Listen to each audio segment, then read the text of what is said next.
12ാമത് Ananthapuri Hindu മഹാസമ്മേളനത്തോടനുബന്ധിച്ച് school college വിദ്യാർത്ഥികൾക്കായി ചിത്രരചനാ മത്സരവും quiz പ്രസംഗ മത്സരവും സംഘടിപ്പിക്കും. 29-ന് രാവിലെ തിരുവനന്തപുരം കുന്നുംപുറം ചിന്മയ സ്കൂളിൽ വെച്ചാണ് മത്സരങ്ങൾ സംഘടിപ്പിക്കുക. ജനുവരി 6 മുതൽ 12 വരെയാണ് അനന്തപുരി ഹിന്ദു മഹാസമ്മേളനം നടക്കുക. അനന്തപുരി ഹിന്ദു മഹാസമ്മേളനത്തിന്റെ ഭാഗമായി 29-ന് രാവിലെ 9:30 മുതലാണ് മത്സരങ്ങൾ ആരംഭിക്കുക.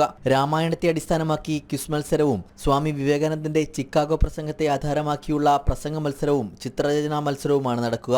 താൽപര്യമുള്ള മുതിർന്ന വ്യക്തികൾക്കും മത്സരങ്ങളിൽ പങ്കാളിയാകാമെന്ന് സംഘാടക സമിതി ഭാരവാഹികൾ പറഞ്ഞു.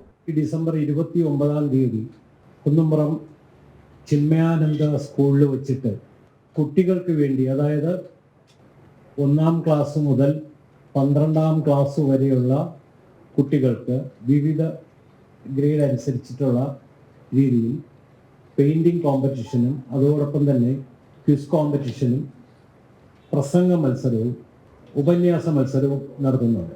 ഇതിനോടൊപ്പം തന്നെ മുതിർന്നവർക്കും ഇതിലേക്ക് പങ്കെടുക്കാം. ഹിന്ദുധർമ്മ പരിഷത്തിന്റെ ആഭിമുഖ്യത്തിൽ നടക്കുന്ന ഹിന്ദു മഹാസമ്മേളനം 6-ന് രാവിലെ നടക്കുന്ന വിശ്വമംഗള മഹാഗണപതി ഹോമത്തോടെയാണ് ആരംഭിക്കുക. സാമൂഹിക, സാംസ്കാരിക, ആധ്യാത്മിക രംഗത്തെ പ്രതിനിധീകരിച്ചും സന്യാസി ശ്രേഷ്ഠന്മാർ, മന്ത്രിമാർ, ഗവർണർമാർ തുടങ്ങിയവരും ചടങ്ങിൽ പങ്കെടുക്കും. ജനം, തിരുവനന്തപുരം.